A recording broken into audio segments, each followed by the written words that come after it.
Hello and welcome to Behind the Stories, where we explore the world of audio storytelling, whether it's through audio drama or through actual plays. And today I am delighted to be joined by the amazing Hem. Hem, tell us about yourself and what you do. So I'm BREWSTER. I am kind of like the person sort of in charge of Blighthouse Studio. We create 4 different podcasts currently. We have 2 actual plays, one in D&D and one in Call of Cthulhu. We have one audio drama, which is a fantasy-based one. And we also have a bit of a chat show. They're all podcasts, traditional podcasts, so they're all audio. Nothing is visual yet, but never say never. And we have a few other projects in the line as well. And my job, essentially, other than being the GM on both of the actual plays and being the host on our talk show and being a voice in all the other stuff that we do, I keep the trains running. I don't do the editing, but I do everything else around the editing. You basically do everything, going. Is what we're saying here, isn't it? Yes, the title my friend said I should have is producer, but I like chief whipcracker. Like, I think that's like the Oh, my favourite job title of all time was Chief of Curiosity. I gave myself that, as you can probably tell. I also had a lovely job title back in games when I was on PlayStation Home. I got to call myself Home Architect. Ooh. Isn't that good? Isn't that good juice? I don't know. Anyway. As a former engineer, architecture. I know, but we're doing virtual worlds. Anyway, so, and of course, for those who don't know, listening to this on audio, we do record this in video, and it will obviously be on video as well as audio, but let's get to the meat of it. So you're running this whole endeavor of both drama and actual play. You're doing the whole storytelling thing. You're doing the performance thing. You're trying to keep the train on the tracks. What on earth got you into this? Idiocracy. I've been a long time role player. And when I was like 19, 20, something like that, I just wanted a deeper role-playing experience. So I went to Reddit for all of my sins to see if there was a group. And one of them was, hey, we're looking for a voice actor to be a player on this. So I'm like, I can pretend to be Scottish. Yeah, I'm really Scottish. Oh, great. My accent was way worse back then. So I applied and they said yes. And it was for a podcast. The podcast basically fell apart, but I grabbed 2 of the players with me. We got another friend to join us, and that's how the lucky die was born. I lied and said I had a story, and I didn't. I had to make it up before we hit record. Isn't that called improvisation? It is. And then after that, like, job to job, this thing has like stayed with me. And then, I evolving into Blighthouse as it is, a very, very close friend of mine, my best human in the world other than my husband.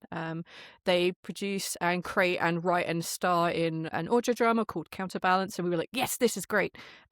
Me, the editor Neil, my friend Kessir and Aethel, we just bond really well. And we all do have like different talents. Mine is keeping things going. Neil is editing and music creation like a genius. Kessir is a fantastic performer, writer, and all round just amazing human, and also an artist, like a digital artist. And Aethel is our chief hype man and also our master of coin. So we thought, if we're going to do more projects, and we all want to, we shouldn't start from the ground up, like with nothing beneath us, because that's really hard. Getting started is so hard. And we're like, we have skills, we have an audience, so let's just put that together, and we have another excuse to make another actual play and hang out. So that's what we did, and that's how the sprouting came about. And then, like... But isn't it also the case that you've decided to go full-time on this now? Yes.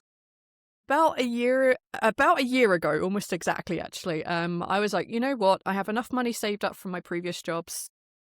We had a little bit of a windfall. It's like, all right, I'm just going to take a year off and I'm going to try this full time, at least, for a couple of months. And then I got a full-time job, which I couldn't say no to because the wages were really good and the job was amazing. And then about 2 months ago, I finally quit that job.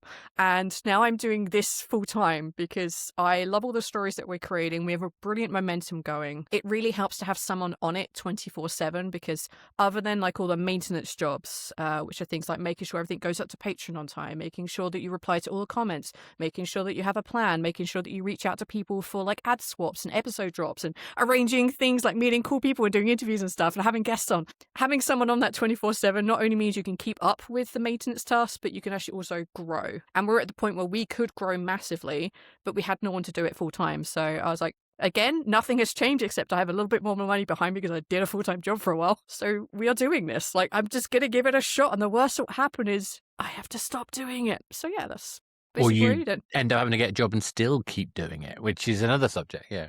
Well, uh, apparently I proved to myself that I can't have a full-time job, especially one that I like, and also do this because I am 100% into everything I do. Yeah, Yeah. fair. I get that conundrum. I mean, I'm the sort of person that tries to do too many things, obviously. But I found, for me, I have no expectation that my actual plays or even this interview kind of series necessarily go anywhere. The point is, I'm enjoying it, and Yes.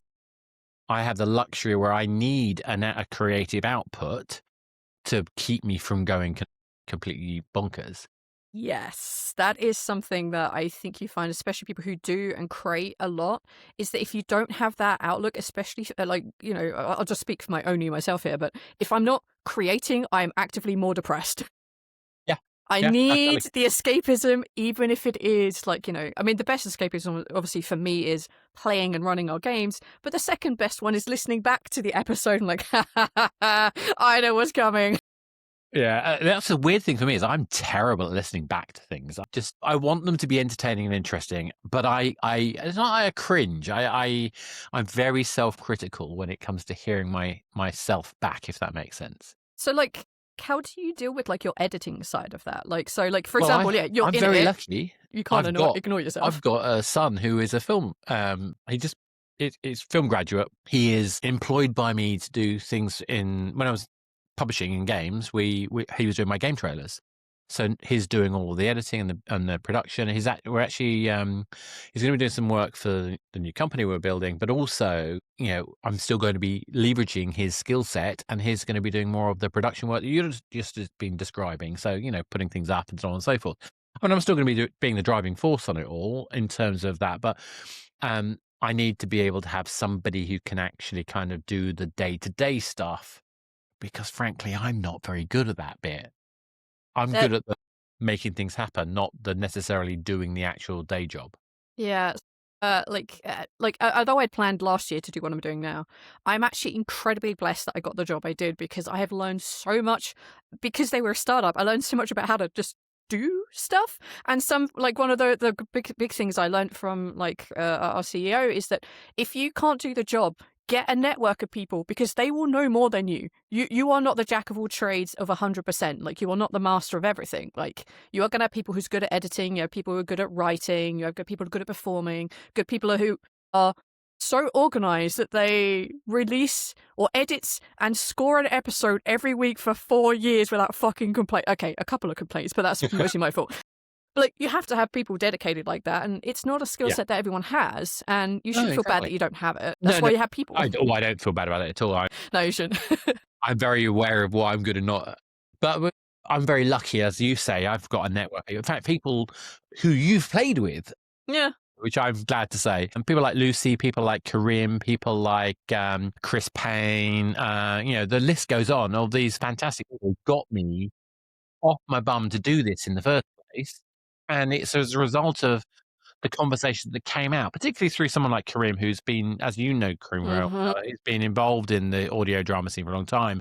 So he kind of gave me this window into this wider community, and as a result, I met you, and I've met people like Chris and Emily, and started to see how this space could end up, and even things like the guys like the Fable Folly folks, being able to connect with them and see the wider organizations of people. Congratulations on that. Like, you went to join them, right? Yes, That's yes. so So dope. it is honestly, I no idea why they said yes. I think they kind of get that I'm enthusiastic about wanting to do some stuff, and frankly, I think it's only really actually part of the reason why I'm doing this kind of form of podcast is partly a conversation we had, you and I think the first conversation we had, you gave me a whole bunch of advice about how to connect with other people. And what kind of triggered on that is a podcast format I do for game development, which is all about talking about how to make games because I think it's really interesting. And I might have been doing games for nearly 30 years, but I'm always finding there's something new to learn. So why not do the same thing in this space and learn from people like yourself, people like Chris, people like Emily, about all those different things. And all of the the amazing voice actor. I talked to Faye Roberts the other day, who was fantastic. We had an amazing conversation, and you know, seeing the differences between classically trained voice actors and how they come to us talk story, but Yeah. who's a more emotive, who's leveraging their life experience to bring out their characterization. Or someone like me who's coming at it from the point of view I've always been the DM since I was 12 years old, and I've loved creating and building games. And although I've worked in the games industry, my job in the video games industry is about how to make money out of games. So it's kind of weird that I didn't have this outlet before. Whilst you're here, don't forget to check out our actual play, The Anything Could Happen show, on YouTube and all good podcast sites, where I put my guest players through no-win scenarios with limited information and always against the clock. And of course, where anything could happen. Out of curiosity, Miss Nessie, are you aware of any other UFR vessels that have been operating in this area recently? The treaty is very clear. We do not cross the exclusion zone. It is considered an act of war, and you know how. Right. This I just species can't see the Carnothic technology doing this. And I'm just wondering if perhaps this vessel might have wandered its way into something unexpected, that perhaps some kind of tests or something. That's a very good point. Their technology is not supposed to be this advanced. Hence my suspicions regarding the shadow. Right. So you don't know anything about that, Miss Nessie? No. All right then. Colin, There's so many unknown things in the outskirts of the galaxy that we control. I'm sorry, Snyder. Go on. 5 minutes to the exclusion zone. Colin, the magnetic scan suggests that a magnetic grapple is going to be just as likely to destroy the hull as the harpoon. So anyway, we're trying to talk about, rather than me being interviewed by you. Oh no! See, I'm trying to be really sneaky. I'm asking you questions.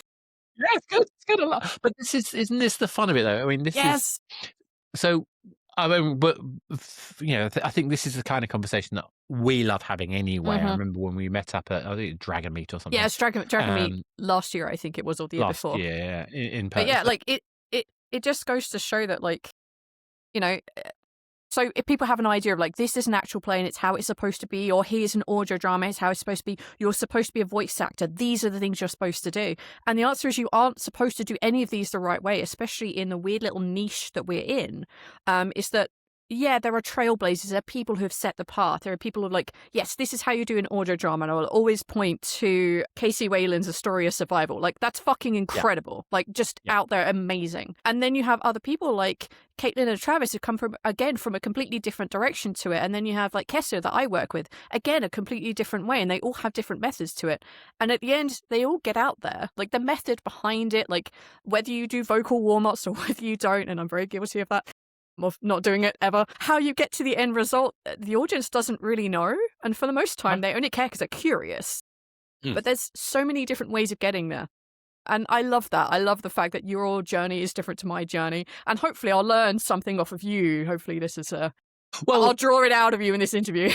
I hope that I bring this kind of history, the marketing training, kind of the formal aspect of it, which doesn't work in this space, interesting. Absolutely doesn't. If you're an audio-only podcast, everything you knew about marketing is blown out the window. It's blown out the wall. And isn't that fascinating? But the attitudes to how you communicate, I think, are still relevant.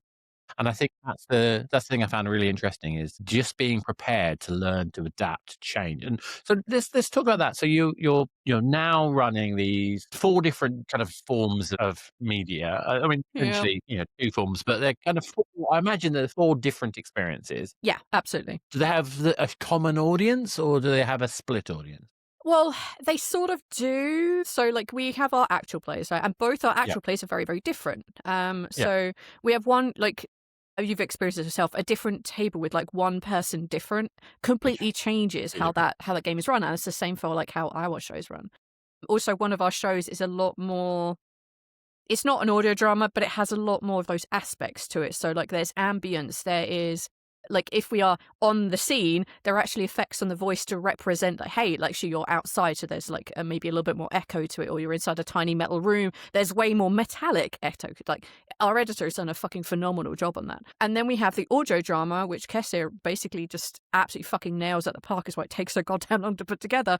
It's so naturalistic. There are sound effects everywhere that you need to be. There are footsteps, and you have to do the whole casting thing that isn't the same process as you would do for an actual play. They're very different processes. And then we have our 4 top 3s, which is our, like, we rank that we're 4 of us are from different countries. Technically 4 different languages, if you count American and English as different. We all have very different backgrounds. And it's us just ranking stuff and learning about stuff. And that's, again, a massively different thing. There's no scripting. There's no pre-planning. It's like, what's the subject this week? Make sure you turn up with it. And we'll still only check up what our top 3s are like 5 minutes before the episode. And we just record. And then we send it to the editor and it's done in an hour. Like, it's almost a 1-for-1 editing process because, yeah, we are quite disciplined in the way that we have our mic etiquette. Like, we don't like smack the mic every time. If we're going to go take a drink, we know that that's what we're doing. We try not to do it on the mic. Like, we're really like careful about how we do stuff. We don't tangent unless it's going to be in the episode. We know it's not going to come. We all behave ourselves. Mostly. There are still some classic bloopers that will never see the light of day. But most of the point, like, it takes a lot less time to edit that because it is just a talk show. Like, stick an intro into it, stick an outro, Bob's your uncle, goes out the door. All completely different processes, and the audiences for those, the 4 top 3s are basically our existing audience because it's our personalities, and I haven't put any real effort yet into marketing it. But our like audio drama audience is subtly different from our sprouting audience. People have found us from our Call of Cthulhu stuff. They've never heard of any of our other stuff, and they don't care because they're only into Call of Cthulhu. And very similar with our D&D stuff. There's a fair amount of crossover. So but not a typical lot. with game genre stuff, isn't it? Yeah. It's probably one of the reasons why D&D has sustained its domination so much is what the go-to is. I miss trying new games out. I miss playing ridiculous things like Top Secret or Over the Top, or what was it called? No, not Over the Edge or something, I think. Mm-hmm. So many different games out there, so many different rule systems. But I imagine for an audience, it's very hard to get them to shift. It is. It's very so like fantasy is like one genre. Like audio drama is already not the fiction. Let's rephrase this. Fiction is already not the biggest market for podcasting. The biggest market for podcasting are chat shows, and that's just the fact of what the numbers actually just tell you. So considering you have a percentage that's much smaller than a main, you are going, okay, here's audio drama. And some people like improv and some people don't. So people who don't like improv, like, do not come to actual plays. And then when you get to improv, you slice it down again because some people don't want to listen to game mechanics. And then you're like, oh, here's a system. And people are like, I don't like fantasy. I don't like homebrew. I don't like hacking. And the more like niches you add to it, the less audience you get. However, incredibly niche stuff sometimes does unbelievably well because you're so good in your niche. Other people are like, you have to listen to this. And that brings more people to it. But getting that breakout is incredibly difficult. And it's not a case of, yep, just record all of you around one microphone, put it up and hope it becomes good. It takes so much work to get to that point. No, completely. And like I say, I have no expectation of gaining this scale of audience that some of these shows have, but I find it really fascinating. And one of the things that I've just really drawn me to this is, frankly, the people who perform. You know, and what I love about the form that I have, that you've been, gracious enough times, is that I can have different people regularly. And a discovery I made recently is I always kind of assumed that there would be a bias towards people who are practiced voice actors versus those who are just players. Turns out it's not an issue. In fact, it's quite the opposite. The more variety of people's experience, the more interesting the game gets. Yeah. So, like, one of the things that I truly love about actual plays, and like where I see like one of the greatest drawing points is, like, so for an audio drama, you have the story, right? And that is a big draw. You have the performers and all different types and all this kind of stuff. But in an actual play, you have the characters on the playing at the table, but then you have the actors as well. So it not only is like, I'm going to swing a sword and I'm going to finally kill the bad guy and get my revenge for him being a dickhead. You have the guy behind that character rolling those dice and you can hear his emotions. So it's two things that you're getting drawn into. And that for me is just amazing. And yeah, there are shows that definitely do, let's cut every single piece of table talk and we'll turn it into an audio drama. Those also do phenomenally well.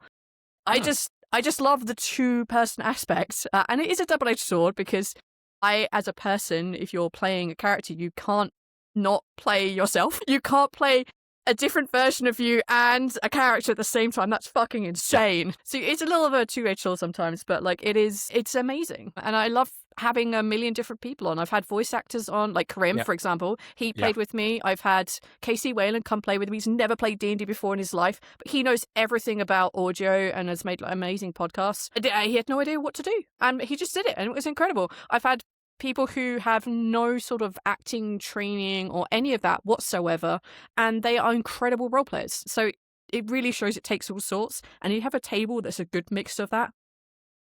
Love it. Podcasting delight, yeah.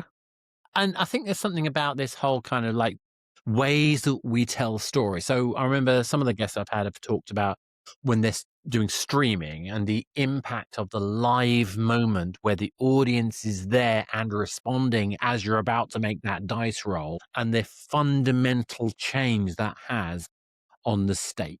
That changes storytelling. Whereas at the other end of the spectrum, when we're talking about something like the Dex Legacy or something where you've got this kind of scripted piece, like you said, it's the way that Chris will organize the sound so that you know that you're in a cave, that you can hear the sort of dampness and this kind of space, hear the movement of the person through that space. Yeah, it's such like an immersion to it. Yeah, but they're both immersion. Yeah. They're both just like different experiences. So a while ago, Kat Blackard had posted something on Reddit, and it was it's probably the second post I ever put on Reddit because I was so fucking angry. And it was like, why is there a schism between actual plays and audio dramas? And someone's like, because actual plays suck and their recordings are terrible and no one puts any effort into it. I'm like, all right, motherfucker. Sit down, let me school you. And I broke it down like, yeah, you have scripting versus improv. Scripting, you have to know everything. Everything is on you.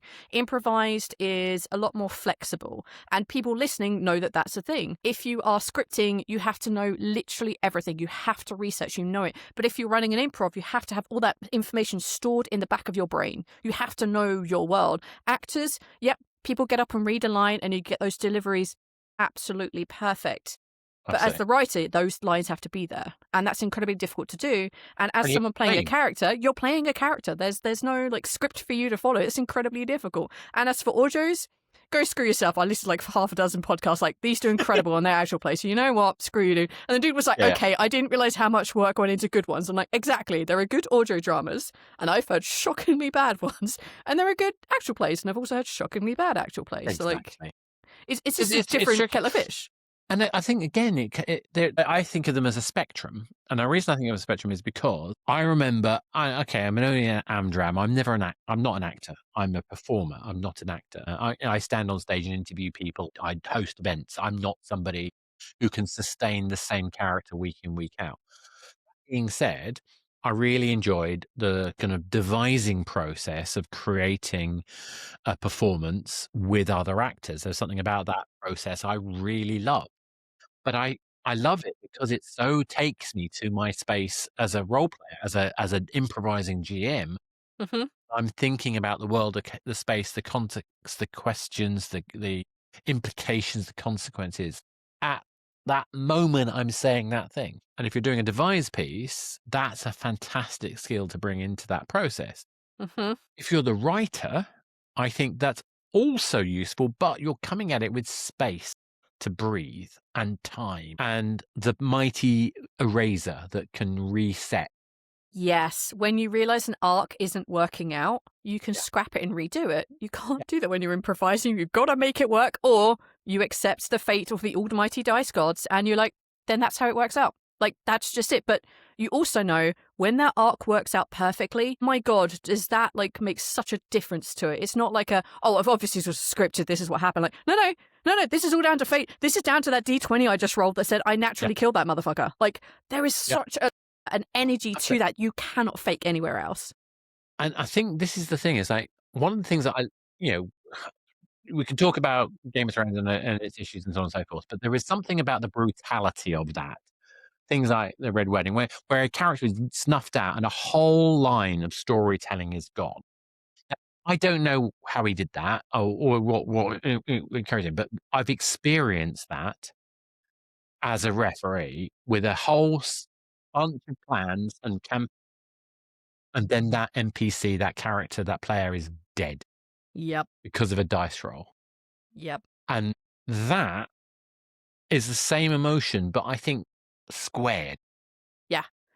Like, even, like, as a player, it's incredibly personal to die, right? Like, I've only had a couple of character deaths, but they've been like, oh my god, these are awful. Apart from one where I deliberately was a sentinel, and I was a glass cannon, and I sentineled a dire troll, and I had 3 hits and I was dead in 1. So, like, that was on myself, and it was very funny. But almost every other ones are really personal. And as a GM, when you roll and you realise that is probably more than twice the damage because they went and kicked the big bag and the balls, like, way too early, it's rough. It's a rough feeling as a GM, and I hate it. Well, that being said, it can also become some of the most magnificent moments of your gaming experience. Mhm. One of my earliest character deaths was one where I had a character. I won't bore with anyone with a detail, but I had a character that basically got to kill its deity's nemesis' entity. A demon of Nurgle, I think it was, in a Warhammer Fantasy game. I got this highly, paladin-like character to take out this demon at the major moment at the end of the campaign. I will never forget how I felt at that moment. Such an important, pivotal thing that affected everybody around the table. Had that been something that had been on a show, I can imagine that would be something that we'd be talking about as a fan of the show. Yeah, or it would be like this obviously was going to happen because that was like the trajectory. That was the path that was being led up to, right? It was quite as clear like that, but it was the most natural outcome. Mhm. Yeah. And that's the joy of, so the way I think of like rule system, it doesn't really matter which one it is, well, to a degree. It really brings in the drama. Yeah. Because like you don't know how it's going to go as either the GM writer or as the player, the actor. Like you don't know what this story is going to do, and as the audience, you don't know. You know this isn't scripted. You know it completely. Like, so how things turn out are just, they're random. Well, they're skewed because we have like abilities and skills and stuff, but it's still kind of random. And how it turns out is how it turns out. So when it works out, or when it's like actually that is narratively really good. I wish I could do that in my own writing. That's perfect, and that's what I love about it. And it's that joint collaborative experience. So let's talk about practicalities. So you've got 4 shows, 2 actual shows, 1 interview. Now, I get the interview show because, frankly, all of the characteristics appeal to me. Like, no editing required. You record it in a short period of time and you pump it out there, which is essentially how I design my actual play, to be as close to that as possible. Quite, but almost. So I get that totally. Now, the audio drama, that's a beast. That's preparation, that's scripting, that's planning, that's production, that's presumably seasonal. I don't know if you're going to have multiple seasons. Yeah. So they're the 5 seasons. 2 are out, and the 3rd one is like almost finished its production. Because of the way that Kesser works, it doesn't want to release a series until the entire series is done. In fact, it didn't start recording anything until the entire series, all 5 seasons, had been written and finalized. So like these scripts are out there, they're all ready to go. So like that's how we break it up, at least for this audio drama. We do it as I remember, this is the one with the woman born on the moon. Is it that one, or is that a different one? No, I'm thinking of a different one. Yeah. Because I know you put me you put me into for something I think you were performing in. For some reason, I thought that was the same. Yeah, that'd be Shaker. Yeah. Shaker. Yeah. Okay, so it was a similar sounding name. It's just my brain not very good at differentiating. No worries. Yeah, that was so. Now I understand where I went wrong. But the point being, it's still you've got this 5 series pre-written. Mm-hmm. Now you've got to script. It's already scripted, but you've got to kind of presumably cast some element of it. You've got So we have like a couple of. So we have some challenges, right? So Kesser, like, again, we're a little bit of a weird niche. You and I also are a bit of a weird niche in this audio drama space because everyone else is fucking American. I love you guys, but everyone else is American. And that's also where the audience is. Like, Spotify doesn't lie here. That's where the audience is. Kesser is German, and Kesser also comes from the Philippines. And Kesser has written the most amazing new language for their audio drama. And that requires a lot of things that I just can't pronounce. It's abysmal. The amount of outtakes of me trying to say Ethelward is just like unreal. So we have some of those challenges, but Kesser has also made it an absolute mission, which I'm 100% behind, is to cast as many non-Americans, non-British, non-natively English speakers as possible. Because Kesser isn't natively English speaking.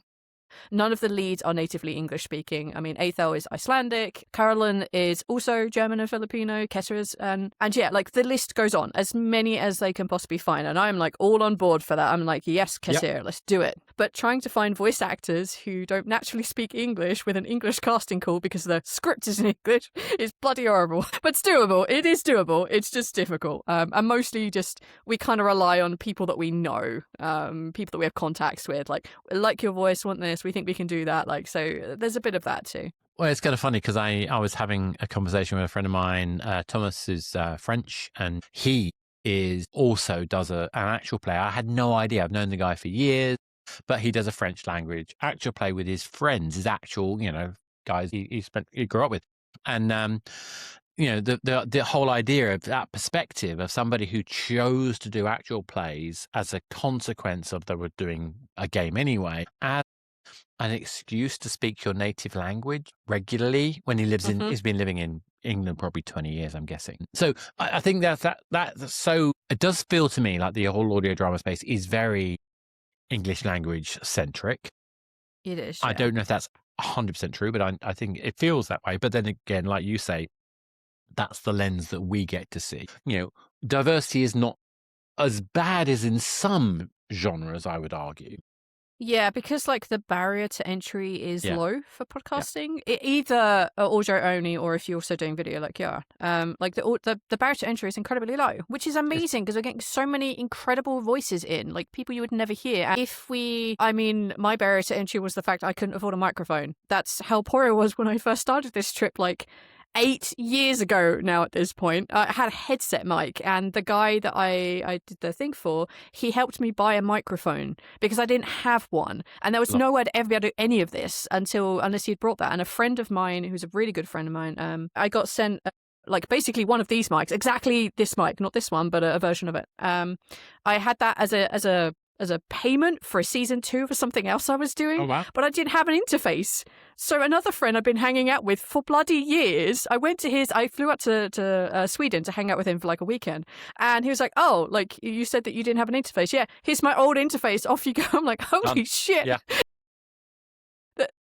Rusty and that is just incredible. But if I didn't have their help, I'd never have gotten into this space. And the fact that the cost of microphones, USB microphones, are so much less than when I started, like $20 now. And the quality's improved tremendously as well, hasn't it? Oh, they've had to. Yeah, I think, one of the only good takeaways really from the COVID era is very much microphones got cheaper and they got better because no one, and if you're still doing calls and you don't have headphones in, you suck. Get headphones. Microphones are so much better than they used to be, and they're much cheaper too, which means we get a lot more voices coming out that were never there before. Like I like to think of it, there's so many more people that I get to play with. Well, you talk about headphones, but I won't wear bins because I wear a hat and it's hard to wear the kind of like over ear stuff. But it's also that I don't like it. I don't like in-ear. I don't like over-ear. I find it uncomfortable. But these shocks are fantastic. If anyone's interested in like bone-conducting headphones, I would recommend them in a heartbeat because I can hear everything around me. That's nice. At the same time as hearing you perfectly. I used to have, before I could afford basically anything, I used to have the skull cap candy ones that just clip over your ear because, again, I also couldn't do in-ear. I couldn't afford anything like this. But because my editor for our shows is very much...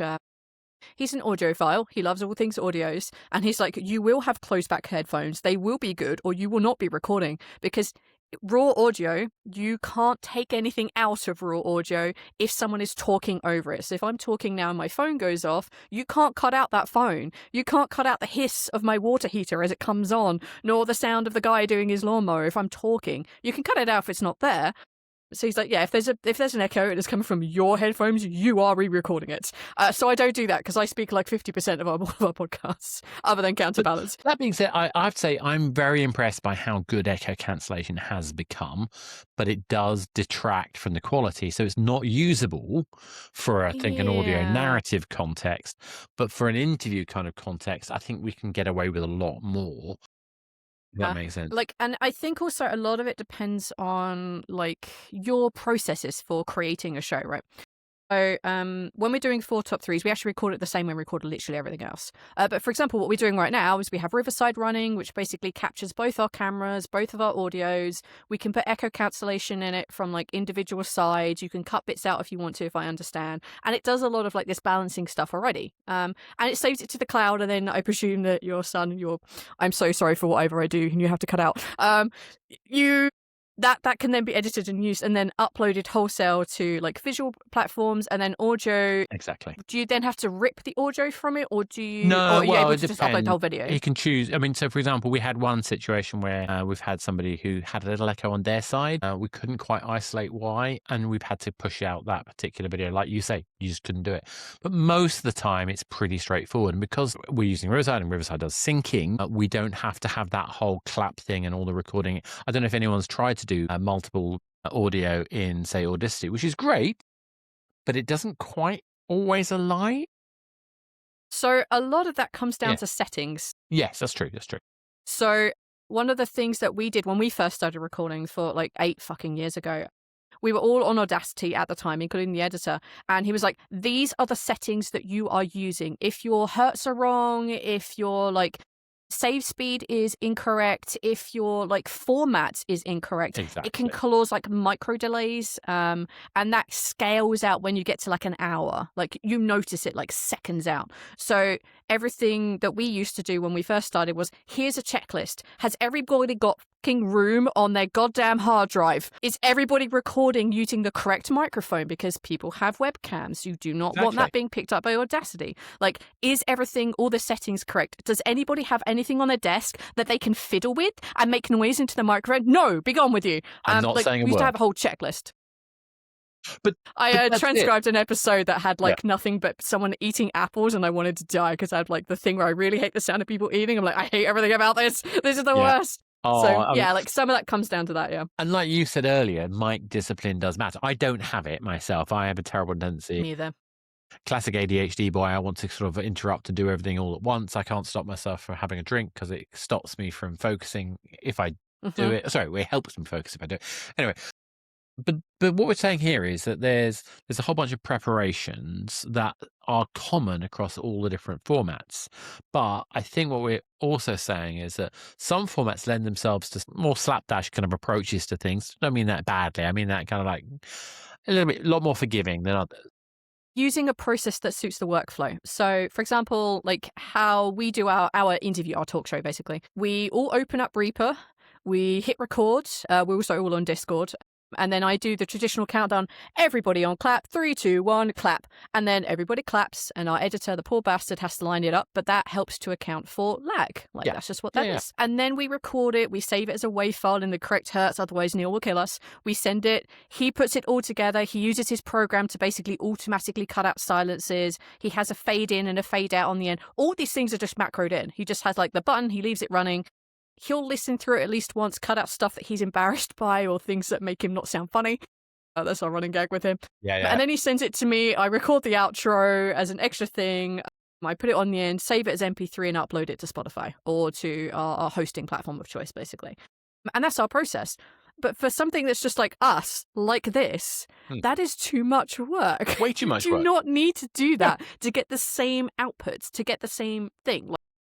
It entirely depends on, like what works for your process. And at the end of the day, if 100% audio fidelity, where someone who is like a proper audio master, just like, this could be in the cinema. If that means you never get it out, fuck it. Yeah, perfect is the enemy of done. Yeah, exactly. It's exactly that. And that's one of the things I have when I cheerlead the guys in my group to get their stuff finished. It's like, it doesn't have to be 100% perfect. Nobody's going to notice, for example, if I record in MP3 or if I record in WAV. The only person that's going to notice is Neil. However, the audience aren't going to hear that. Most people can't hear like the audio differences between that because of the way that they listen. If they're on the run, they have in-ear phones, they're really unlikely to hear the differences. Just relax. Some of the standards, yes, we should keep as high as possible, but acknowledge when we should not need to do that. For example, we don't need all that level of stuff. 4 top 3s, I'd argue we also don't need this level of stuff, but Neil is an audiophile. He's my guy. I love him to bits, and I will always bow to his And wisdom. you always bow to the people who know what they're doing. I think that's 100%, fair. yeah. Yeah. Yeah, And so then absolutely. but I don't think you do this as a live stream type. No, so there is an exception to that. So all of our stuff is pre-recorded because of the way that we want to add immersion through like sound. And Neil is an incredible musician. That's how we started. Like, he composes all of our original music except on Counterbalance. So he wants to add that in, and you can't do that live. You cannot do that live. There's no way to do that. And also we make goofs, and occasionally someone like, oh my God, my fan is on. Oh crap, my door's gone off. Or in my case, like, guys, I know that we're in the middle of combat, but I really need to take a piss. Like, you don't want to have that when you're live. We want to cut that out. We want the experience to be like really What do you smooth. mean? Yeah, like, it's just like, sorry, I've got to go now. Like, this is impossible. You can't do that when you're live. You shouldn't do that when you're live. I'll You should rephrase definitely that. not do that when you're live. Yeah. Absolutely not. We have done a live show for our talk show. We did that for our patrons. We were very blessed that last year, Kesset and Neil actually came over to record in person the Sprouting, our Cthulhu game. And we also decided, well, the 4 of us are also 4 top 3, so we'll record a live episode with a camera set up, with a microphone set up, and we'll put that on our Patreon. We'll make it live to everyone on YouTube. So we did do that. But however, if people assume, and this is just me being a bit of a snob, right?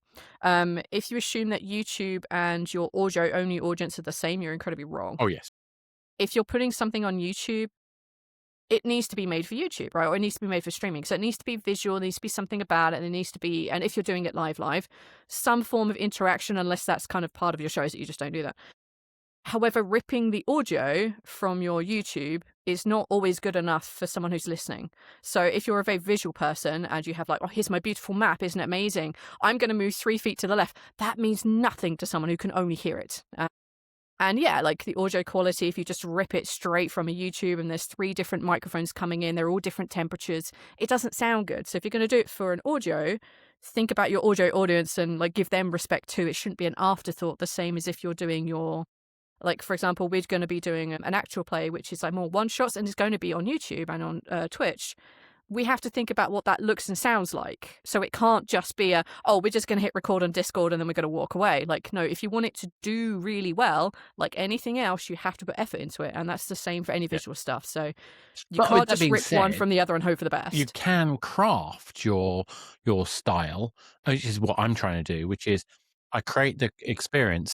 I don't do live, as you know, but I mean, I craft it so that we're in one room. I'm trying to find ways to make it possible for the people not to be in one room and still make sense. But I tend not to have a map because I need you to describe what you're doing and where you are.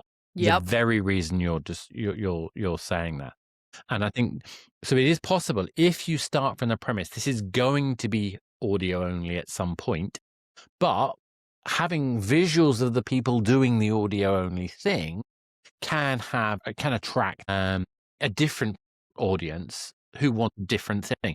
In fact, we've seen a big spike in this in Spotify in particular, where we see typically, and again, not about I don't have that success yet, but there are podcasts out there that are more successful because they offer the option to watch the people as well as listen to the people. Yeah, like I started when podcast meant audio. Yeah. It did not mean video. And this is what we're talking about. It's really actually difficult for audio onlys like what we do to get any traction because people are very visual and most of the traffic you get is from like the social media platforms. Like, for example, Legends of Evantris, who are an actual play who I think they stream their stuff or at least they record it. And they made little like YouTube animated shorts and they're cartoons and it's like the clowns going crazy. For me personally, I don't enjoy watching their like whole stream. It's just like fucking chaos to me and I can't cope with it. But the shorts are generally kind of funny and that's how they've gotten people into it. That's how they had an amazing Kickstarter to get their new like Dark Moon Fair, I think it's called, like Kickstarter going. So they have a whole like setting and module ready to go. Like they couldn't do that unless they had thought ahead and gone, all right, we're taking this, we're spending the money and the time and the effort to turn this into an animation. And now more people see it. Now more people are going to be interested in our stuff. And that's kind of like, yeah, that's them thinking in a business sense. They mastered that. But I don't have an animator. My artist is unfortunately not so well right now, and they can't do a lot with their hands. And it's like, I can't animate. I guess I'm going to have to learn. So that's just one of these things I'm going to have to figure out how to do, because a lot of marketing these days is done on those social platforms. It's done on like the visual on YouTube. It's done on like TikTok, oh God, and YouTube and those sorts of things. And getting audio out there, the best place to advertise your audio is in the audio space. And the amount of people willing to do ads who are big enough, who don't look at you with disgust because you have like 8 viewers or something, incredibly tough. Like those first years were absolutely appalling to get our name out there. But it's become easier now we've had a big audience. It's like a thing where like you snowball into bigger things. Which I'm waiting for. But you gave me this advice early on. You even, I think, gave me a spreadsheet of the friendly Yeah. people out there who are absolutely willing to give effort and energy. And again, this is what I was saying earlier. This podcast is partly inspired by that, because the idea of being able to have other people who are doing interesting things be on your podcast, hopefully get their audience wanting to find out more about what they do, get that person to play the game with you, and hopefully therefore enjoy it, and hopefully, at least, I'm not going to speak for you if you do or not, hopefully getting people who enjoy that kind of thing and being able to participate in that process, hopefully their audience will see the joy of that process, and therefore everybody grows. If you're enjoying this interview, why not check out this brief trailer from our guest? You see, looking up from the ground, blood-red clouds boiling across the sky. You did ask me to bring the thunder. Agent! Help! I've got the chalice, please! Well, if they're following you, then I guess that takes care of a loose end for me. All of you feel the earth beneath you shake and crack and break. I feel that I have failed both of you, and I am sorry for that. This has nothing to do with you being a bad leader. Do you want a countdown? Oh, I think I want a countdown. I wanted 3, to help. I always had good 2, intention. I 1. did not deserve to die. Now.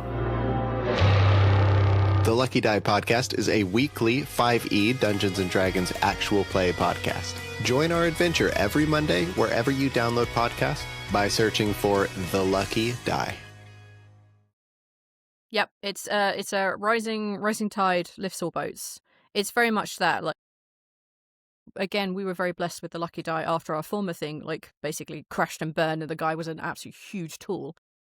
Another bunch of people who had like reached out to that podcast to talk to us, like the actors, and like because they were also doing an actual play, they were like, "Oh, well, we've made a little kind of network group. You're coming to join us." And like, I haven't even recorded an episode yet. I don't even know what the fuck it's called. No, we don't care.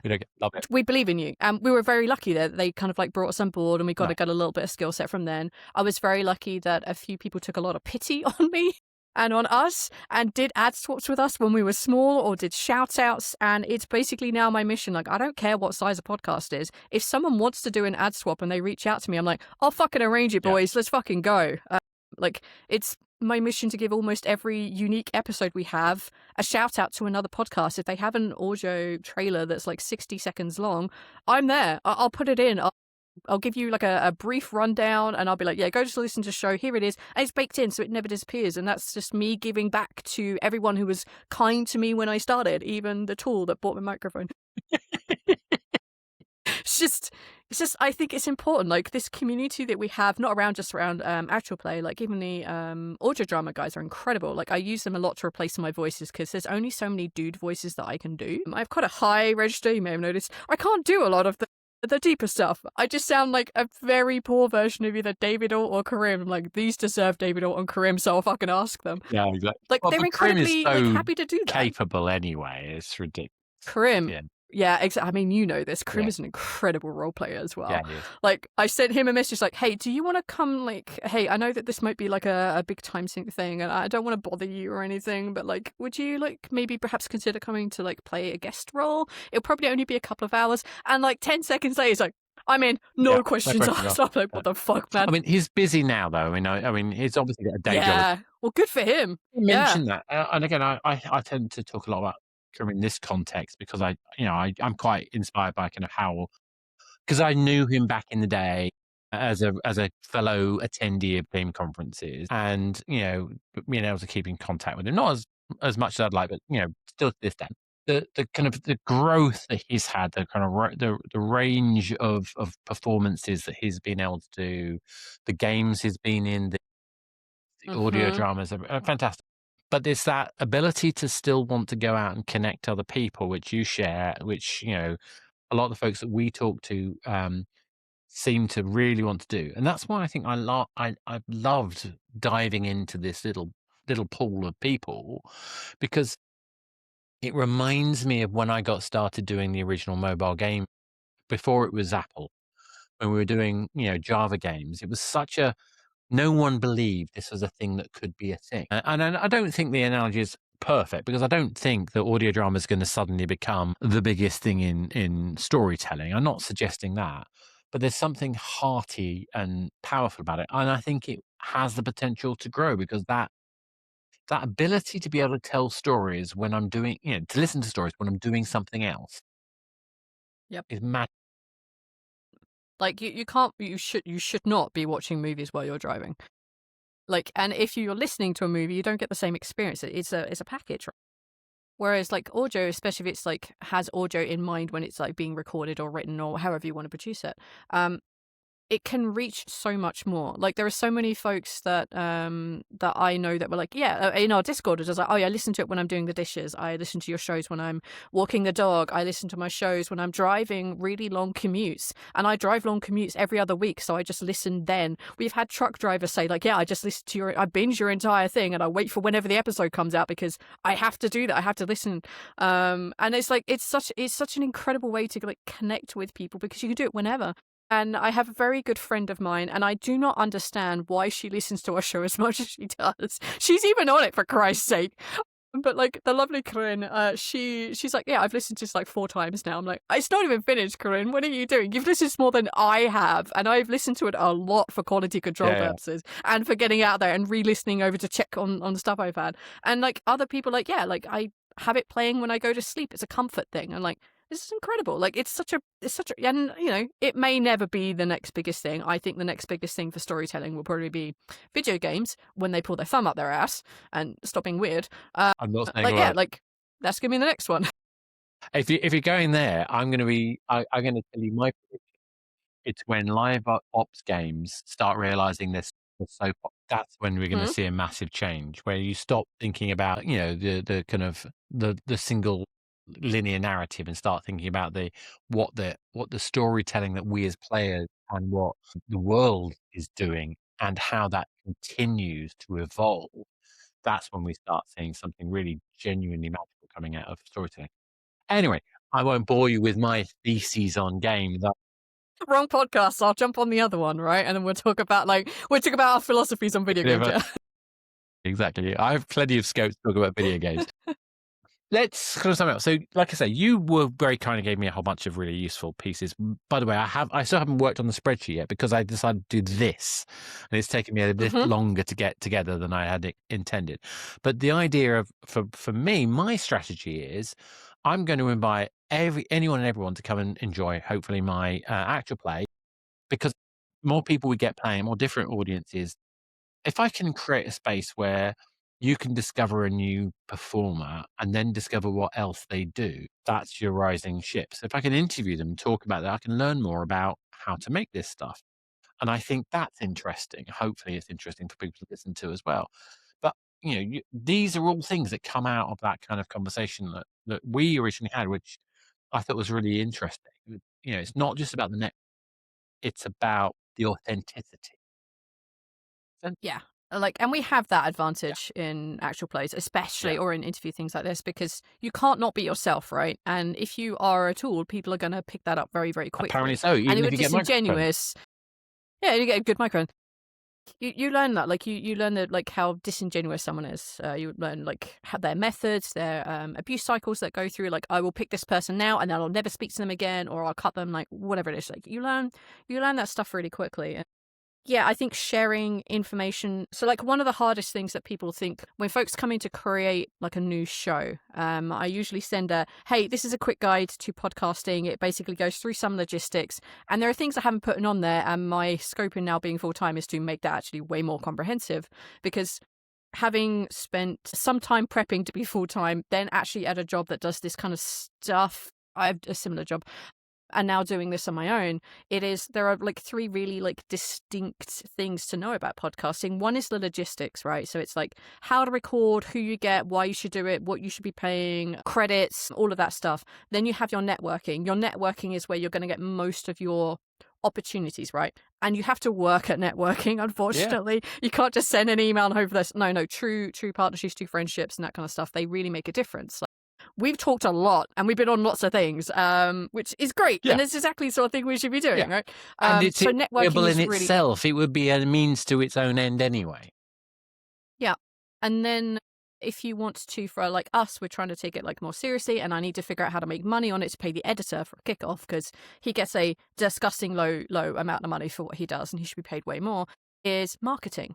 And marketing is the next thing if you're taking it seriously to figure out how to get there. There's things like SEO to consider, search engine optimization, not just on your YouTube videos and the descriptions and the titles of such, but also on the descriptions on your episodes if you're doing audio, make sure all that lines up properly, making sure IMDb is up to date on every individual episode, making sure that when you create a website, which you should be doing, should be the name of your podcast, because that, when Google does its little spidery sensory thing, it will pick that up, and the more time that gets picked up, the better. And then having interlinking links, so links to other things on your website that do really well, a link out to like Wikipedia, and then having more spiders from that Wikipedia that go to other things that relate either back to your website or to your show. Like there's so much of that weird shit to do that is marketing that doesn't directly immediately that's why I saw the spike in download numbers. It's easier to go, I saw the spike in download numbers because I gave an ad to a friend and he played it on his show. You can spot those things. You can literally see them in your numbers. But that's just another part of marketing. And then you have reaching out to people and like, hey, do you want to do an ad swap? Hey, I'll pay for an ad if you can shout about my show. And then it's just so much to it. And then if you want to go down the social media game, holy shit, can you plan to release a podcast without social media if you want to push big numbers, if that's what you want to do? Probably not.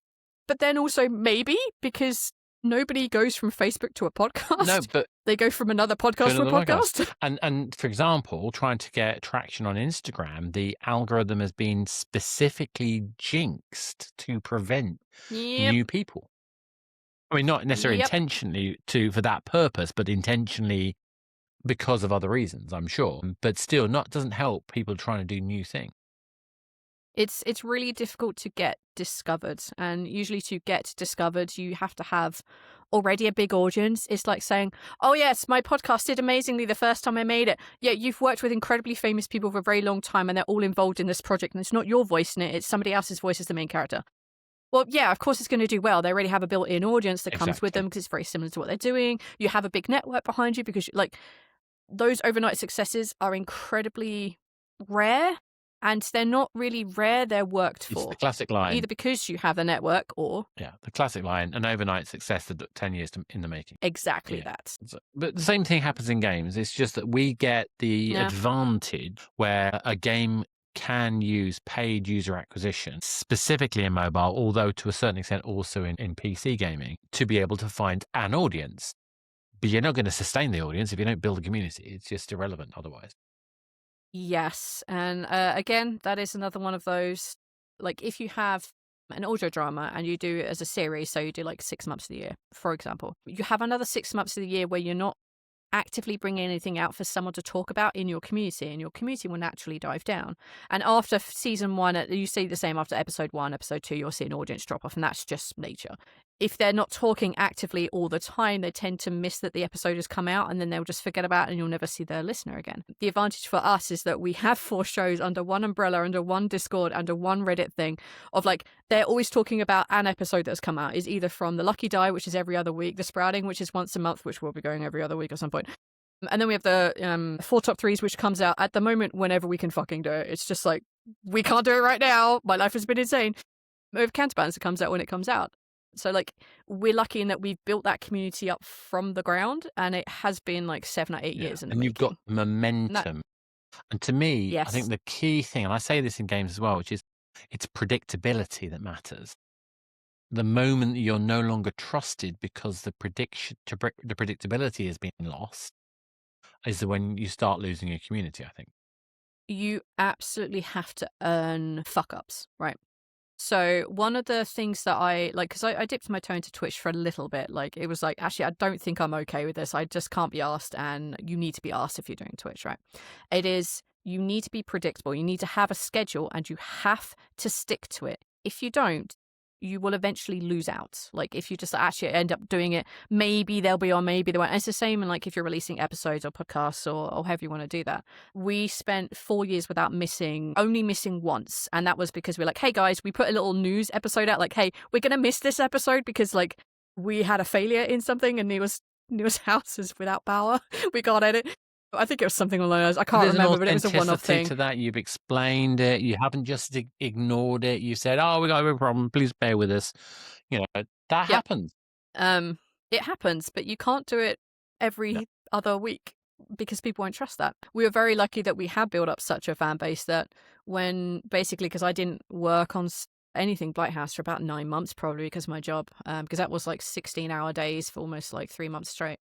And 12-hour days on almost the other times. I don't hate it. It was never a problem. It's just I couldn't do this.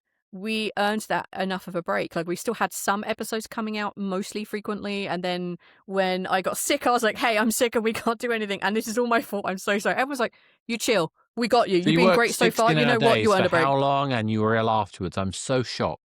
Well, it was worth it. I'm not going to lie. Like I was very proud of the work that I did, and how much work we did. I mean, 16 hours should be a lot of work, right? But yeah, it was I'm glad of it. Like I didn't leave the company for any real bad reasons. It was just like, all right, I got what I wanted done. I could prove to myself that I could do this, and here I am. I'm doing this full time. And shit, I'm ill. So with all that in mind, you're now doing it. We've talked about a whole range of things. We talked about kind of how you got into it. We talked about the complexity of being producer and performer. We've talked about the creation of audio dramas and the differences between the kind of the casual interview kind of process versus the scripted drama, and where somewhere in between we have these kind of improvised tabletop games, the role of dice, role of chance, all of these things we've talked about.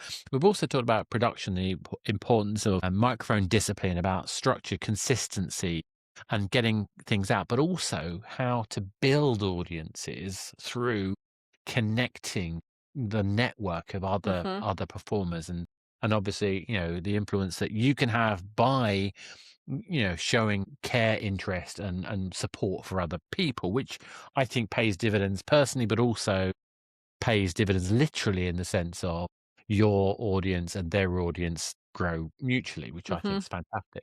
Yeah, you might never see like, because, for example, I spoke to you and I gave you advice on how to do stuff. I won't see like, oh, there's a spike in downloads because I spoke to Oscar. No, I'll see a steady overall increase because we're talking and we're getting on and we're doing stuff together. Like that's a slow increase. When you do like an instant ad swap or an instant ad, you'll see a number spike, but it may not stay. I mean, usually it does stay a little, like maybe 1% more, but like those slow gradual builds, it's like, you have to start all these pennies rolling down the hill so you get boulders.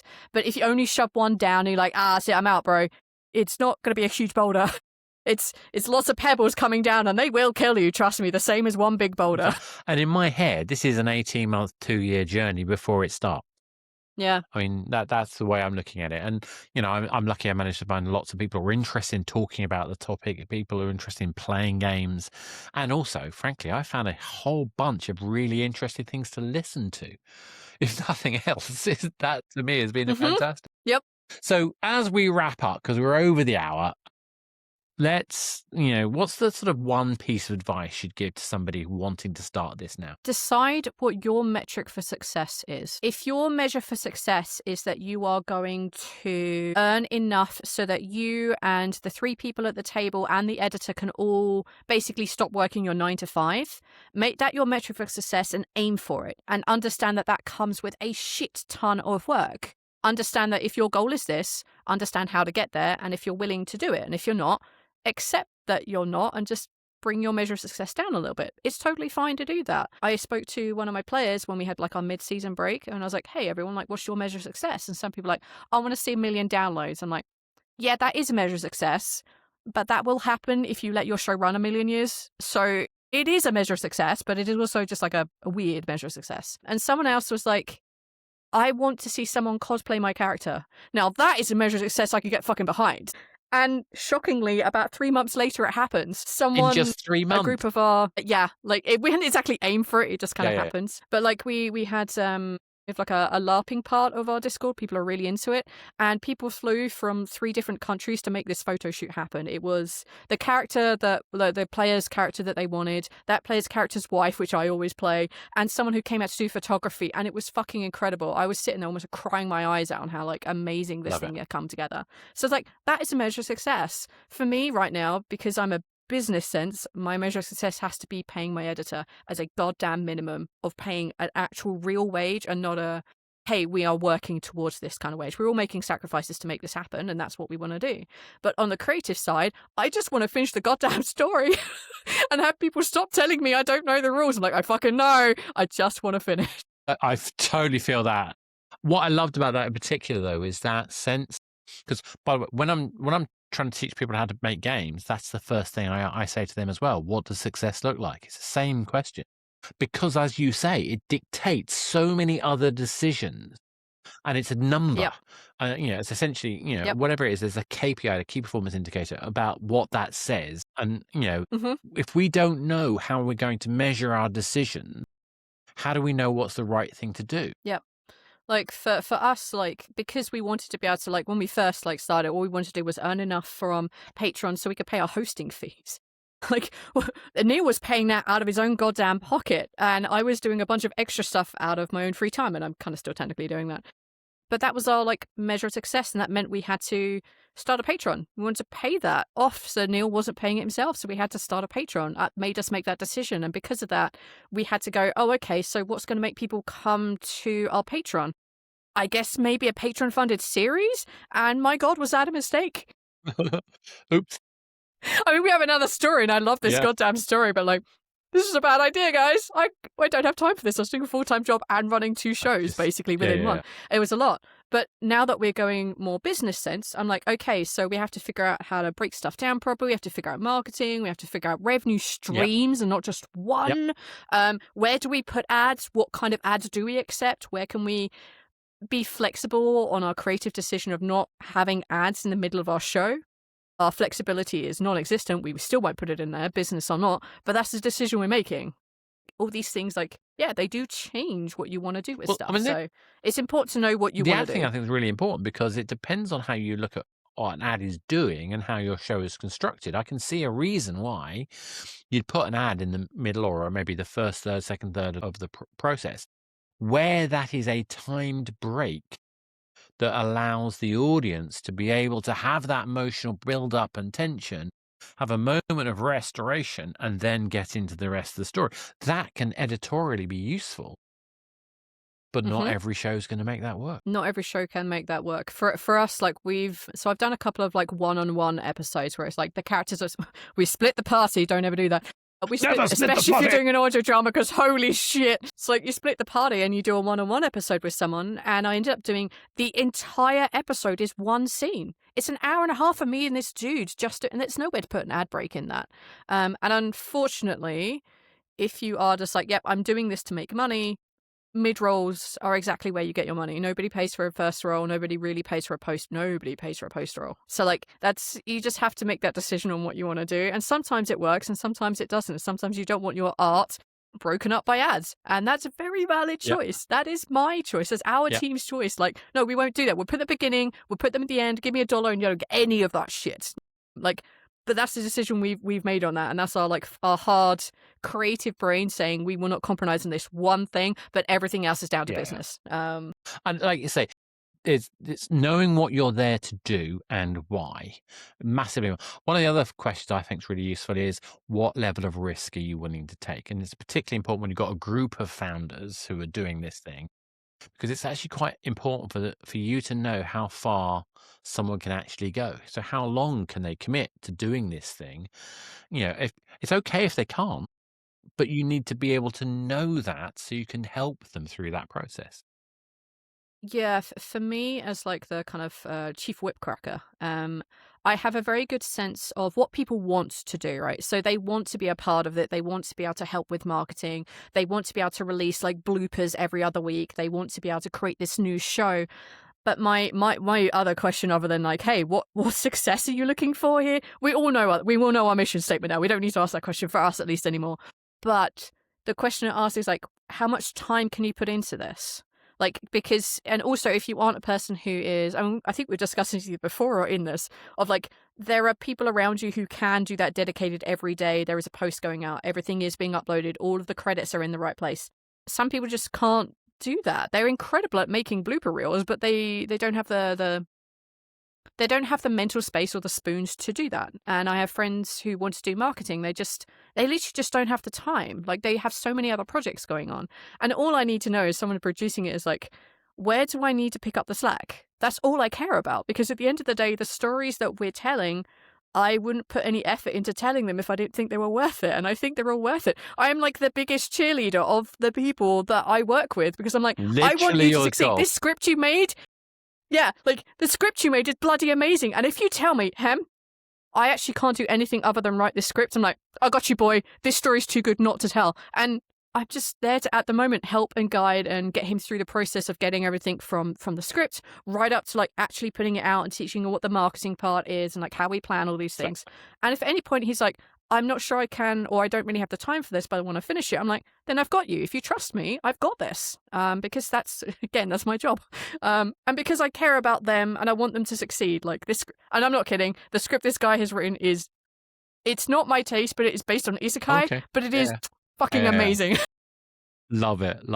Thank you very much. That's been amazing. And I think so much to chew on. Are you okay for me to include the guide that you've done in the show notes? Yes. So I sent you a link, and I'm going to send you actually one more link. So I've been sending a couple of messages in the middle of this. For the audience, Hem is sending me on Discord some lovely documents to support, which we will include in the show notes. Yes, that was basically my hope. But I'm actually going to send you another one.